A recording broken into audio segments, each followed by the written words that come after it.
L'immobilier locatif en France est historiquement perçu comme la valeur refuge par excellence pour bâtir un patrimoine solide. Pourtant, derrière la promesse d'une retraite dorée ou de revenus passifs immédiats se cache une réalité beaucoup plus complexe.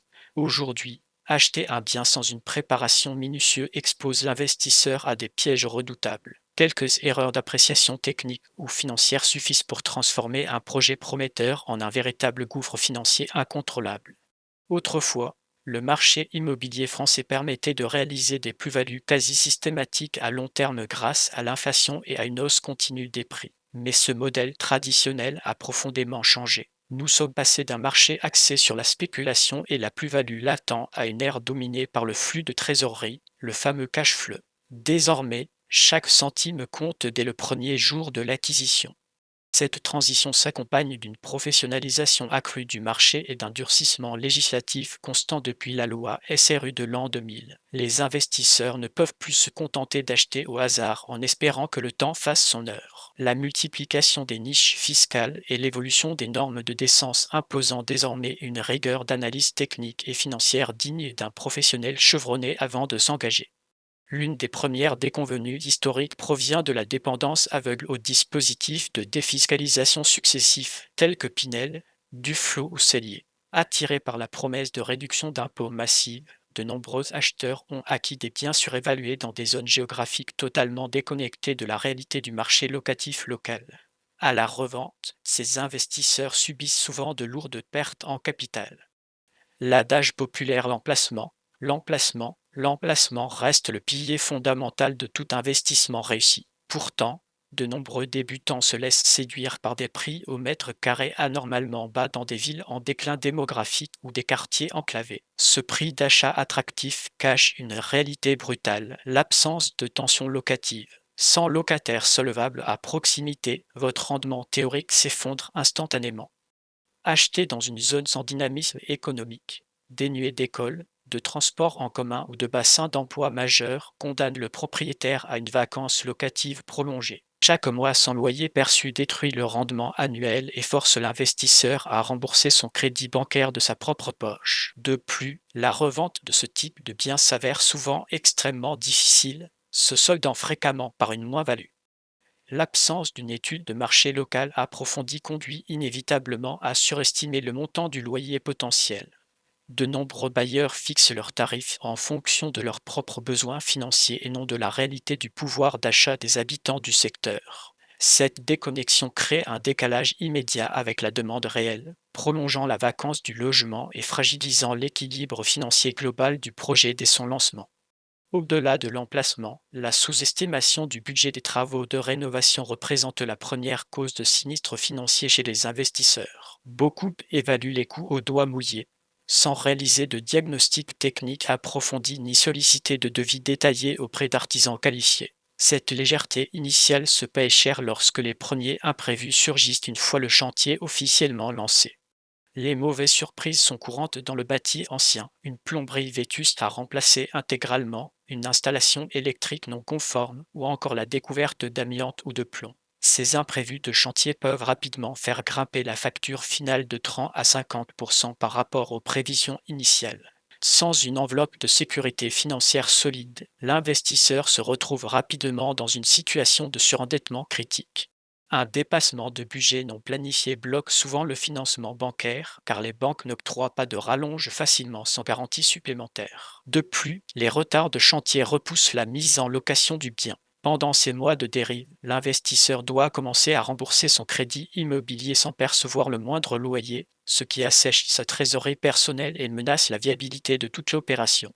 Pour éviter ce piège, la réalisation d'une due diligence technique rigoureuse est indispensable avant de signer le compromis de vente. Visiter le bien accompagné d'un maître d'œuvre ou d'un artisan chevronné permet d'identifier les vices cachés du bâti et d'obtenir des devis précis. Anticiper le coût réel des travaux permet non seulement de sécuriser son budget, mais offre également un excellent levier de négociation sur le prix d'achat. Une autre erreur classique consiste à confondre rendement brut et rendement net. Le rendement brut, calculé simplement en divisant le loyer annuel par le prix d'achat, est un indicateur purement publicitaire et profondément trompeur.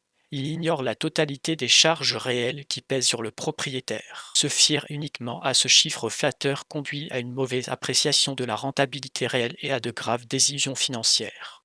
Pour s'approcher de la réalité, il faut calculer le rendement net de charge. Ce calcul intègre les charges non récupérables sur le locataire, les frais de gestion délégués si vous passez par une agence, l'assurance propriétaire non occupant et la taxe foncière. Cette dernière, en constante augmentation dans la majorité des communes françaises, ampute chaque année une part significative des revenus locatifs et doit être rigoureusement anticipée.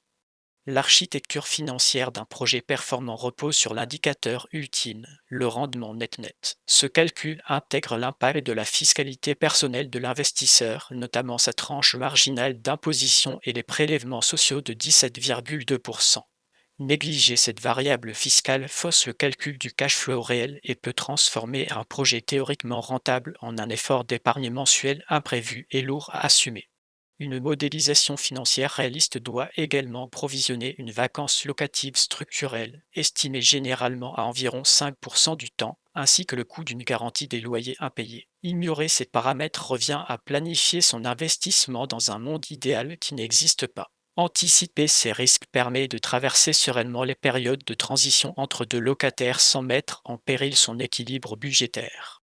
Les charges de copropriété représentent un autre piège majeur capable d'asphyxier la rentabilité d'un logement. Certains immeubles, en particulier les grands ensembles construits dans les années 1970, affichent des charges courantes exorbitantes. La présence d'un chauffage collectif, d'un ascenseur, d'un gardien ou d'espaces verts entretenus engendre des coûts mensuels élevés qui absorbent une part disproportionnée du loyer brut perçu par le propriétaire bailleur.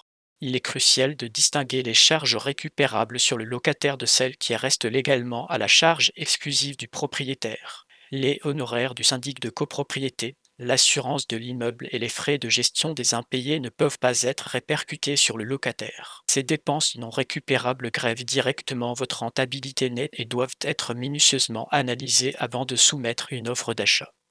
Pour éviter les mauvaises surprises, l'investisseur doit impérativement analyser les procès-verbaux des 3 dernières assemblées générales de copropriété. Ce document juridique capital permet de vérifier si des travaux lourds ont déjà été votés ou sont actuellement en cours de discussion. Des projets d'isolation thermique par l'extérieur, de réfection de toiture ou de ravalement de façade représentent des dépenses de plusieurs milliers d'euros par copropriétaire.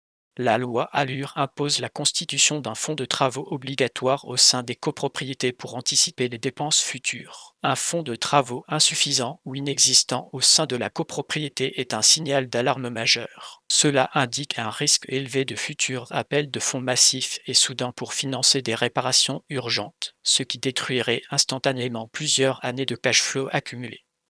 Le diagnostic de performance énergétique (OUP) est désormais devenu le principal défi réglementaire des investisseurs immobiliers en France. Porté par la loi Climat et Résilience, le calendrier d'interdiction de location des logements énergivores, qualifiés de passoires thermiques, est extrêmement strict. Ignorer la note énergétique d'un bien lors de l'achat expose l'investisseur à l'obligation de réaliser de lourds travaux sous peine de ne plus pouvoir louer.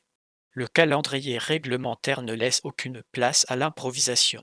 Les logements classés G sont interdits à la location depuis 2025. Cette interdiction frappera les logements classés F en 2028, puis les habitations classées E en 2034. De plus, le jet de l'augmentation des loyers s'applique déjà à toutes ces passoires thermiques, limitant drastiquement l'indexation annuelle et bloquant toute revalorisation lors du changement de locataire. Pour remettre aux normes un logement classé F ou G et atteindre une classe décente comme C ou D, le coût d'une rénovation globale est particulièrement élevé. Il faut compter en moyenne entre 500 et 1000 euros par mètre carré. Ces travaux incluent généralement l'isolation thermique des murs, le remplacement des menuiseries par du double vitrage performant et l'installation d'un système de chauffage moderne et économe en énergie.